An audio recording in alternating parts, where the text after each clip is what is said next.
Hello guys, मैं Anuradha Shiv Shakti channel से आप सबका स्वागत करती हूँ। चलिए शुरू करते हैं अगला टॉपिक हिंदी में, जो रहेगा वाक्य या वाक्य रचना।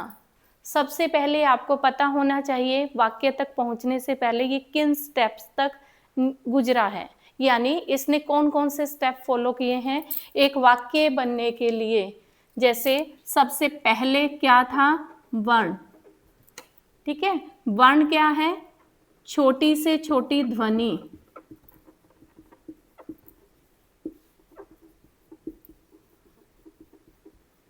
फिर वर्ण से क्या बना हमारा? शब्द, यानी वर्णों का सार्थक समूह।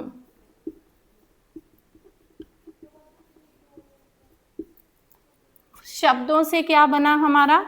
वाक्य, जो आज हम पढ़ेंगे। तो यहाँ पर मैं आपको बताऊंगी कि वाक्य क्या है, पर ये वैसे आपको बताती हूँ, डायरेक्ट यहाँ तक नहीं पहुँचे। वर्ण से पहले शब्दांश, वर्ण बनने के बाद शब्दांश बना, शब्दांश से शब्द बना, शब्द से वाक्यांश बना और वाक्यांश से वाक्य बना है। ठीक है, वो भी मैं आपको सारा इसमें डिस्कस करूंगी। अब देखिए, यहाँ तो मैंने आपको डायरेक्ट बता दिया कि छोटी से छोटी ध्वनि जिसके और टुकड़े ना हो सके वर्ण कहलाते हैं। ये मैं आपको वर्णमाला टॉपिक में भी बता चुकी हूँ। अभी मैंने कहा कि शब्द बनने से पहले ये शब्दांश बना, जो आपके उपसर्ग और प्रत्यय में आपकी हेल्प करेगा। शब्दांश क्या है? शब्द का अंश क्या कहलाता है? शब्दांश। ठीक है, जैसे कि आपके पास है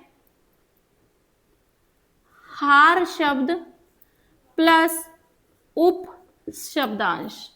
जब भी कोई शब्दांश की बात होती है, शब्दांश का अपना अर्थ नहीं होता, ये शब्द के साथ जुड़कर अर्थ देता है। अब शब्द जिसका पूरा अर्थ निकलता है। अब हार शब्द है, हार से आप पहनने वाला हार भी मान सकते हो और हार से आप जीत हार वाली हार भी मान सकते हो। पर जब मैंने इसमें उप जोड़ा तो इसने इस शब्द का अर्थ बदल दिया। क्या बना? उपहार। एक नया शब्द मिला हमें, उपहार। और उपहार आप सब जानते हो, किसी को गिफ्ट देना, तोहफा देना। अब हार में उप क्या है? शब्दांश है। हार क्या है? शब्द है। और ये क्या है? नया शब्द है। यानी शब्दांश किसी शब्द के साथ जुड़कर एक नए शब्द का निर्माण करते हैं। ठीक है, ऐसे ही मैंने आपको बोला कि वाक्य बनने से पहले वाक्यांश बना है। ठीक है, अब ये क्या बन गया? शब्द, यानी शब्दांश से नए शब्द का निर्माण हो गया। अब वाक्यांश, वाक्यांश का भी क्या मीनिंग है? वाक्य का अंश। वाक्य का अंश क्या कहलाता है? वाक्यांश कहलाता है। ठीक है, अब देखिए, मैंने कहा वह गया। अगर मैं बोल रही हूं वह गया, तो बताइए वह गया में मुझे कुछ क्लियर हो रहा है या आपको कुछ क्लियर हो रहा है? नहीं हो रहा है। तो वह गया क्या है? वाक्य नहीं है, वाक्यांश है। जब हम आपस में बात कर रहे होते हैं और हमारी बात लंबी चल रही होती है, तो हम वाक्यांशों का प्रयोग करना शुरू कर देते हैं, क्योंकि हम दोनों एक दूसरे की बात को समझ रहे होते हैं। ठीक है, पर कोई थर्ड पर्सन जब आ जाता है, वो हमारी बात को नहीं समझता, जिससे वो वाक्य नहीं बन पाता, जिससे वो वाक्य नहीं बन पाता। ठीक है, तो आप क्या समझे? वाक्यांश किसी भी शब्द का या किसी भी वाक्य का अंश होता है और इससे मिलकर क्या बनता है? वाक्य बनता है। जैसे वह दिल्ली गया, तो ये क्या है? ये पूरा वाक्य है। वाक्यांश, वाक्य का अंश। देखो, यहाँ से हमने वह लिया, यहाँ से हमने गया लिया, तो ये दोनों शब्द जुड़कर क्या बना? वाक्यांश। पर हमें ये पता नहीं चल रहा था कि कहाँ गया, पर जब मैंने पूरा बोला वह दिल्ली गया, तो क्या बना? वाक्य बना। क्लियर है?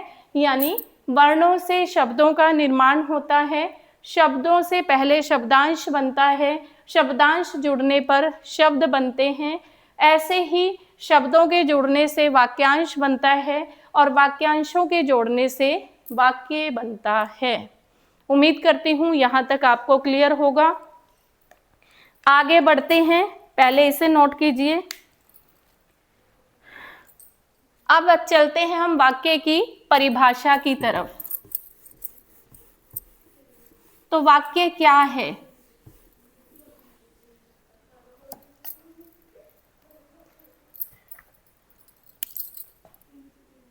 सार्थक शब्दों के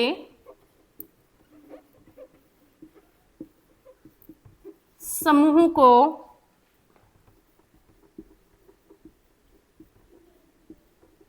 वाक्य कहा जाता है।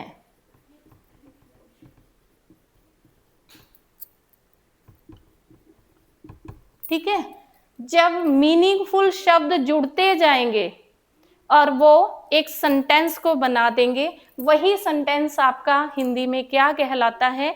वाक्य कहलाता है। क्योंकि अगर आपके शब्द मीनिंगफुल होंगे तो सेंटेंस भी आपका मीनिंगफुल बनेगा। ठीक है, और वाक्य बनाने के लिए हमें व्याकरण के नियमों को फॉलो करना पड़ता है। वाक्य बनाने के लिए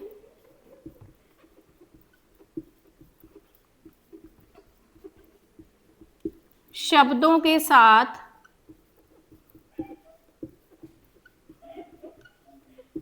व्याकरण का प्रयोग किया जाता है। अब मैंने कहा राम रावण मारा, क्या शब्द बोलने से ये वाक्य बन गया? नहीं, क्योंकि जब तक इसमें मैं कारक चिन्ह नहीं लगाऊंगी ये एक सार्थक वाक्य नहीं बन सकता। तो वही कारक चिन्ह आपके कहाँ से आए हैं? व्याकरण से आए हैं, यानी ग्रामर से आए हैं। राम ने, क्या लगाऊंगी? राम ने रावण को मारा। ठीक है, तो किसी भी वाक्य को बनाने के लिए हमें सार्थक शब्द चाहिए और साथ में हमें क्या चाहिए? अपनी ग्रामर चाहिए। यहां तक नोट कीजिए, फिर आगे बढ़ते हैं। नेक्स्ट है आपका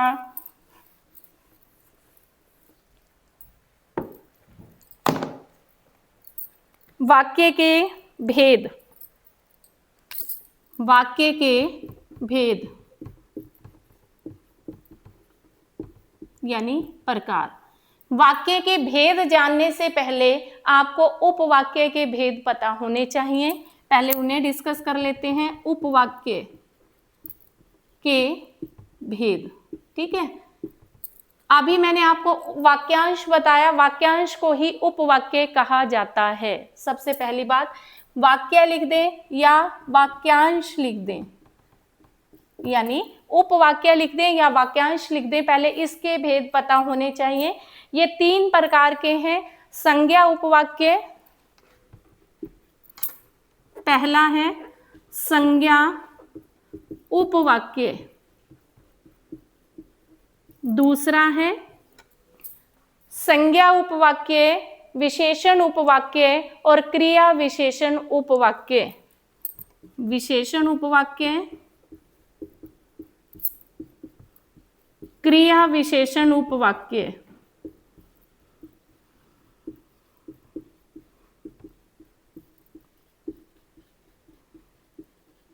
ठीक है, अब मैं आपको एक ट्रिक दूंगी, उस ट्रिक के माध्यम से आप इन्हें आसानी से पहचान सकते हो, आपको कुछ भी मीनिंग नहीं निकालना पड़ेगा। जैसे पहला है संज्ञा उपवाक्य, आपको क्या पहचान रखनी है? बीच में की आएगा। ठीक है, और की भी कौन सा आएगा? छोटी ई की मात्रा वाला। यहाँ ये भी आपका क्वेश्चन बता देती हूँ, एक की ऐसे होता है और एक की ऐसे होता है, इन दोनों में क्या डिफरेंस है? ठीक है, हम इसका प्रयोग कहाँ करते हैं और इसका प्रयोग कहाँ करते हैं, ये आपका CET 2022 के पेपर में पूछा गया क्वेश्चन है। आपको बता दूं, मैंने कहा घर की चाबी, तो चाबी का घर के साथ रिलेशन है, क्लियर है। या आप कहते हो रिया का बैग, रिलेशन बता रहा है, ठीक है। तो यहाँ क्या है, गाड़ी की चाबी, रिलेशन है। यानी जब भी हमें चीजों में संबंध बताना है तो हम बड़ी ई की मात्रा का प्रयोग करते हैं। उसके बाद है छोटी की। अब हम बचपन से एप्लीकेशन लिखते आते हैं, ठीक है। क्या लिखते हैं, मैं आज स्कूल नहीं आ सकता क्योंकि, आप देखो क्योंकि जब आप लिखते हो क्योंकि, तो ये की कौन सी है, छोटी ई की मात्रा। तो यानी आपने क्या बताया, क्योंकि में कारण बताया, तो इस की का प्रयोग कहाँ किया जाता है, कारण बताने के लिए। मोस्ट इंपॉर्टेंट है, ध्यान रखना, ठीक है। बड़ी ई की मात्रा क के साथ हो और की बनेगा तो संबंध बताएगा, क के साथ छोटी ई मात्रा है तो कारण बताएगा, यानी रीजन बताएगा। अब मैंने किसकी बात की है, की। अब जैसे कि आपके पास सेंटेंस आ जाता है संज्ञा उपवाक्य का, लिखिए इसके बारे में।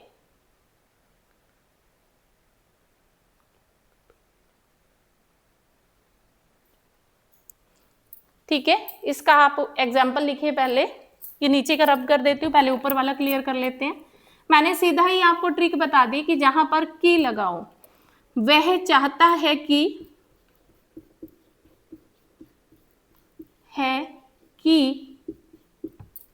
मैं यहां कभी ना आऊं।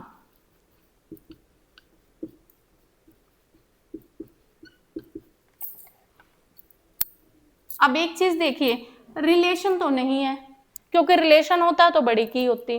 बाकी रिलेशन छोड़कर क्या कहा, वह चाहता है कि, उसकी इच्छा बताई है कि मैं यहां कभी ना आऊं, तो यहां भी आपकी कौन सी की है, छोटी ई, ठीक है। यानी सिर्फ संबंध बनाने के लिए बड़ी ई, नहीं तो आपकी छोटी। क्लियर है। जहां भी अब ये सेंटेंस आ गया, वह चाहता है कि मैं यहां कभी ना आऊं, आपसे पूछा जाए उपवाक्य का कौन सा भेद है, नीचे ऑप्शन आ जाएंगे, संज्ञा उपवाक्य, क्रिया उपवाक्य, क्रिया विशेषण उपवाक्य।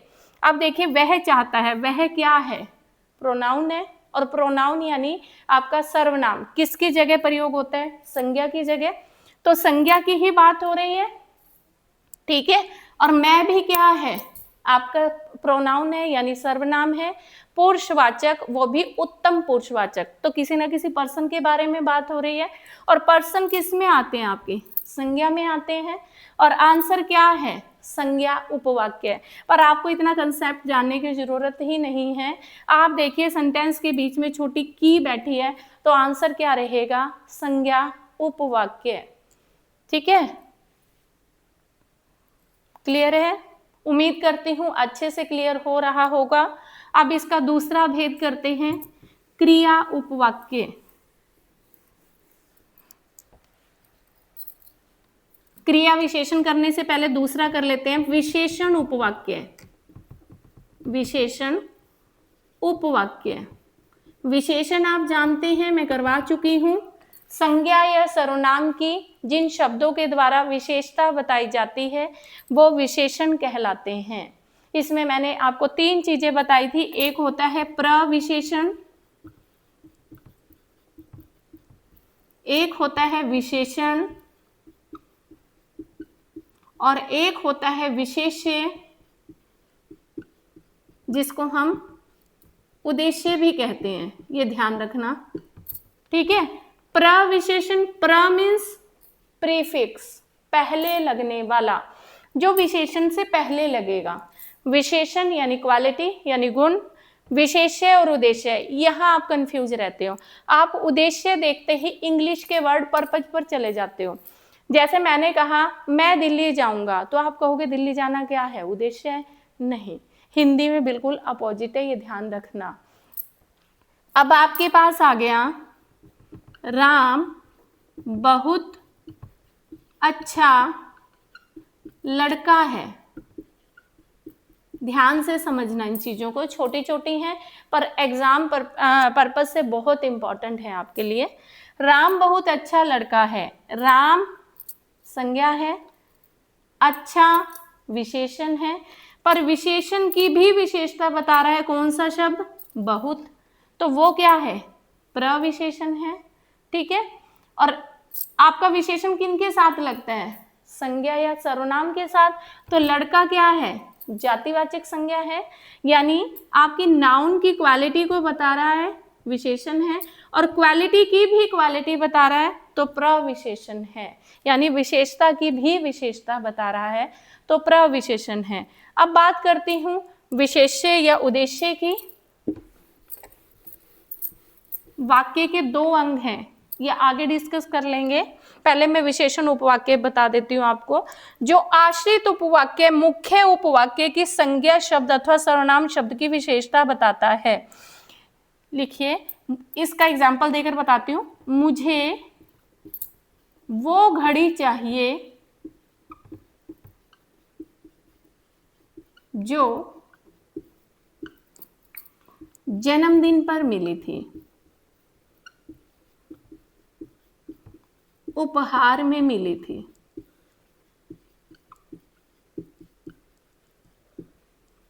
ठीक है, आपके पास ये सेंटेंस आ गया कि मुझे वो घड़ी चाहिए जो जन्मदिन पर उपहार में मिली थी, या जो मुझे जन्मदिन पर उपहार में मिली थी। अब आप देखिए, घड़ियां तो बहुत है, पर आप किस घड़ी की बात कर रहे हो?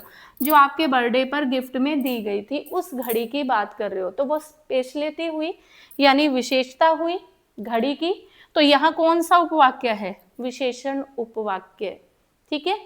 अब जैसे बहुत सारे लड़कों का ग्रुप खड़ा है, समूह खड़ा है, बच्चे खड़े हैं, आप कहते हैं वो नीली शर्ट वाला मेरा भाई है, आपने ये बात बोल दी, तो आपने उन लड़कों में से, भाई तो आपके हो सकते हैं सारे भी हों, पर आपने रियल ब्रदर किया, अपना भाई किसको कहा? जिसने नीली शर्ट पहनी है। समझ गए? अगर सबने नीली शर्ट पहनी है तो आप कहोगे कि जिसकी हाइट छोटी है वो मेरा भाई है, जिसका रंग साफ है वो मेरा भाई है। ठीक है, तो आप उसकी कोई ना कोई क्वालिटी बताओगे। यहाँ मैंने घड़ी की क्वालिटी बता दी कि मुझे वो घड़ी चाहिए जो मुझे जन्मदिन पर उपहार में मिली थी, तो आपने देखा घड़ी की क्वालिटी है, तो आंसर क्या है? विशेषण उपवाक्य। ठीक है, नोट कर लीजिए। अगला पार्ट है क्रिया विशेषण उपवाक्य। ये सेकंड है इसका। फर्स्ट हम कर चुके हैं संज्ञा उपवाक्य, जहां सेंटेंस में की आ जाए, यानी क को छोटी ई की मात्रा, और जहां किसी वस्तु की या किसी व्यक्ति की क्वालिटी आ जाए, वहां विशेषण उपवाक्य। अब चलते हैं क्रिया विशेषण उपवाक्य।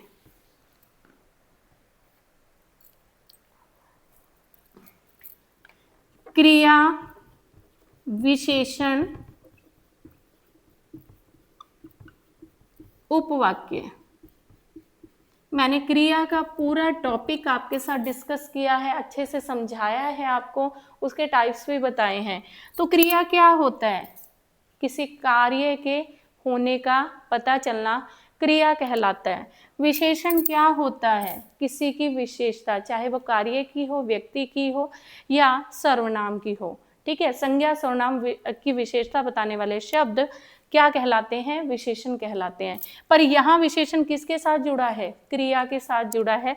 तो किसकी विशेषता बताएगा? आपकी क्रिया की विशेषता बताएगा। तो ये क्या कहलाएगा? क्रिया विशेषण। जैसे सेंटेंस है, मैं पढ़ रहा था जब वह मेरे पास आया।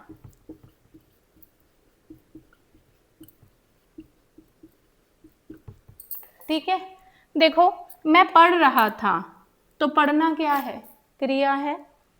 जब वह मेरे पास आया, आना भी क्या है? एक्शन है, यानी क्रिया है।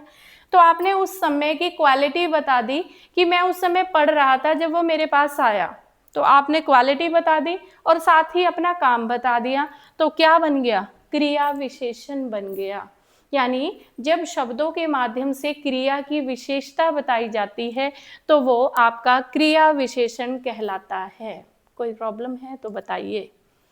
संज्ञा उपवाक्य क्या होगा? जहां क को छोटी ई की मात्रा आपके सेंटेंस में की होगा।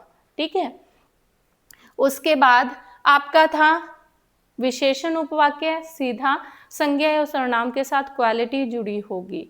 अब अगला है क्रिया विशेषण। आपके पास एक्शन शब्द होंगे यानी क्रिया शब्द होंगे, उनकी क्वालिटी साथ में होगी। जैसे जब वो आपके पास आया तो आना एक्शन हो गया, आप क्या कर रहे थे, मैं पढ़ रहा था। ठीक है, तो पढ़ना क्या है, आपका एक्शन है और आपके उस समय की विशेषता साथ में दी गई है, इसलिए ये क्या कहलाता है, क्रिया विशेषण कहलाता है। उम्मीद करती हूँ उपवाक्य के तीनों भेद आपको अच्छे से क्लियर हो गए होंगे। आपको ये पता होने चाहिए, यहाँ से भी एग्जाम में आपके पास क्वेश्चन आ जाता है, सेंटेंस दे देते हैं और पूछते हैं इसमें कौन सा उपवाक्य है या ये उपवाक्य के किस भेद से संबंधित है। संज्ञा उपवाक्य, संज्ञा उपवाक्य, क्रिया उपवाक्य और क्रिया विशेषण उपवाक्य। कई बार क्रिया उपवाक्य डालते हैं, मैंने आपको विशेषण उपवाक्य बताया। क्रिया उपवाक्य तो सिर्फ एक्शन होगा, क्रिया विशेषण उपवाक्य वैसे मोस्टली 3 ही होते हैं, संज्ञा उपवाक्य, विशेषण उपवाक्य, क्रिया विशेषण उपवाक्य। पर कभी भी अगर इसके सब पार्ट भी डाल दे क्रिया उपवाक्य तो आपने देखना है सिर्फ एक्शन होगा। जब क्रिया विशेषण दिया है तो क्रिया के साथ आपकी विशेषता होगी, विशेषण दिया है तो खाली क्वालिटी होगी। ठीक है, और संज्ञा दिया है तो की होगा। क्लियर है, ये हमने किए हैं वाक्य के अभी हमने डिस्कस ही नहीं किए, ये किए हैं हमने उपवाक्य के भेद या वाक्यांश के भेद, ये अभी आपका रह रहा है पॉइंट। ठीक है, अब अगर आपके पास आ जाता है वाक्य के अंग कितने हैं, वो भी इसी के साथ जुड़ा हुआ है। मैंने आपको प्रविशेषण बता दिया, विशेषण बता दिया। ठीक है, अब वाक्य के अंग की तरफ चल जाते हैं, यानी पार्ट्स ऑफ सेंटेंस। वाक्य के अंग, सबसे पहले आपको पता होना चाहिए वाक्य के 2 अंग हैं। एक है उद्देश्य, जो है आपका विशेष्य। ठीक है, और दूसरा है विधेय। अभी मैं आपके साथ डिस्कस कर रही थी कि इंग्लिश में उद्देश्य को पर्पस कहा जाता है और आप उसमें पर्पस ढूंढते हो और उससे उद्देश्य कहकर आ जाते हो, पर नहीं, हिंदी में इसे थोड़ा ध्यान से समझना। मैं आपको दोनों चीजें एक सेंटेंस के माध्यम से क्लियर करती हूँ। जैसे राम दिल्ली जाएगा, अगर आप इंग्लिश वाला पर्पस उठाते हो तो आप कहोगे दिल्ली जाएगा क्या है, उद्देश्य है, और राम बच गया तो क्या है, विधेय है। नहीं, बिल्कुल गलत है। ध्यान से देखो, उद्देश्य या विशेष्य कौन होता है, जिसके बारे में बात की जाती है। यहाँ उद्देश्य ये है, चाहे तो आप नोट भी कर सकते हो, जिसके बारे में बात की जाए वो क्या है, आपका उद्देश्य है। ठीक है, और विधेय क्या है, जो बात की जाए। ये 2 चीजें आपके माइंड में अगर फिक्स हो जाती हैं तो आप कभी भी इसको गलत कर नहीं आओगे। इसे अपने माइंड में बिठा लीजिए, फिक्स कर लीजिए।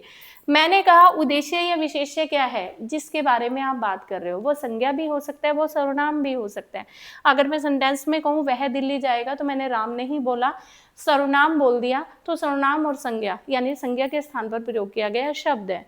तो यहाँ आप देखिए राम दिल्ली जाएगा तो बात किसकी हो रही है, राम की हो रही है। तो राम क्या है, विशेष्य है। अगर ऑप्शन में विशेष्य नहीं है तो उद्देश्य है। ठीक है, बाकी पीछे क्या बच गया, दिल्ली जाएगा। ठीक है, ये क्या है, जो बात की जा रही है, कहाँ जाने की बात की जा रही है, दिल्ली जाने की बात की जा रही है। तो दिल्ली जाना क्या है, विधेय है। क्लियर है आपको? ये है हमारे वाक्य के 2 अंग, विशेष्य या उद्देश्य, दूसरा विधेय। उद्देश्य या विशेष्य जिसके बारे में बात की जाए यानी संज्ञा या सर्वनाम। विधेय जो बात की जाए यानी संज्ञा या सर्वनाम के बारे में आप क्या बात कर रहे हो कि वो दिल्ली जाएगा। ठीक है, दिल्ली जाने की बात हो रही है तो दिल्ली जाना क्या है, विधेय है। उम्मीद करती हूँ यहाँ तक आपको अच्छे से क्लियर हो गया होगा। तो आज मैंने आपको क्या क्या पढ़ाया। सबसे पहले मैंने बताया कि सबसे छोटी ध्वनि क्या कहलाती है, वर्ण कहलाती है। वर्णों का सार्थक समूह क्या होता है, शब्द होता है, ठीक है। पर वर्णों का अगर सार्थक समूह ना हो तो शब्दांश होता है। अभी मैंने बताया शब्दांश का अपना कोई अर्थ नहीं होता, ये शब्द के अंश होते हैं, ये किसी शब्द के साथ जुड़कर अर्थ देते हैं, ठीक है। जैसे उप प्लस हार, हार आपका शब्द है, उसमें उप जुड़ते ही शब्द बना उपहार और अर्थ बदल गया। क्या तो हार था जीतने वाला या हारने वाला, ठीक है। अब क्या बना आपका, या हार था आपका पहनने वाला या फूलों का हार, अब क्या बन गया, उपहार यानी गिफ्ट यानी तोहफा, ठीक है। उसके बाद है आपका हमने जो पढ़ा था वाक्यांश। जब वाक्य कंप्लीट नहीं होता, अधूरा होता है तो क्या कहलाता है, वाक्यांश कहलाता है, यानी वाक्य का अंग कहलाता है। पर उसमें बात सभी को क्लियर नहीं होती, सिर्फ उसी पर्सन को क्लियर होगी जिसके साथ आपकी बातचीत चल रही है। पर अगर आपको क्लियर बात करनी है तो हमें वाक्य का प्रयोग करना होगा, यानी आप व्याकरण कहाँ कहाँ यूज कर रहे हो, वाक्य किस टाइप का है, प्रश्नवाचक है तो पीछे क्वेश्चन किस सेंस में बोलोगे, ठीक है। तो वो क्या होगा, आपका वाक्य कहलाएगा। यानी शब्दों का सार्थक समूह क्या कहलाता है, वाक्य कहलाता है, ठीक है। उसके बाद मैंने आपको बताया कि उपवाक्य या वाक्यांश के कितने भेद हैं, 3 भेद हैं। संज्ञा उपभेद है, यानी संज्ञा उपवाक्य, दूसरा आपका विशेषण उपवाक्य, तीसरा आपका क्रिया विशेषण उपवाक्य। तीनों हम डिस्कस कर चुके हैं। उसके बाद मैंने आपको बताया कि वाक्य के कितने अंग हैं, वाक्य के 2 अंग हैं। एक है आपका विशेष्य जिसे उद्देश्य भी कहा जाता है, और दूसरा है आपका विधेय, यानी जिसके बारे में बात की जाती है। विशेष्य या उद्देश्य क्या होता है, जिसके बारे में बात की जाए, और आपका विधेय क्या होता है, जो बात की जाए। राम दिल्ली जाएगा, बात कर रही हूँ मैं राम के बारे में, तो राम विशेष्य या उद्देश्य है और दिल्ली जाना विधेय है। तो आज हम यहीं तक पढ़ेंगे ताकि सारा होच पोच ना हो, मिक्सअप ना हो माइंड में। कल जो मैं करवाऊंगी वो आगे आपको वाक्य और उसके भेद करवाऊंगी, ठीक है, जिसमें आपका सरल वाक्य, संयुक्त वाक्य, मिश्रित वाक्य आता है, और साथ ही अर्थ की दृष्टि से वाक्य के अन्य भेद भी आते हैं। तो आज हमने उपवाक्य पढ़ा, कल हम वाक्य पढ़ेंगे। साथ ही आज हमने वाक्य के अंग और उपवाक्य के भेद पढ़ लिए हैं। इसी प्रकार अच्छे कंटेंट के लिए मेरे साथ जुड़े रहिए, ठीक है। कहीं भी प्रॉब्लम आती है तो आप मुझे कमेंट कर सकते हो। मेरे चैनल को आप सब्सक्राइब कीजिए, ज़्यादा से ज़्यादा शेयर कीजिए, मेरी वीडियो को लाइक कीजिए, कमेंट कीजिए। धन्यवाद।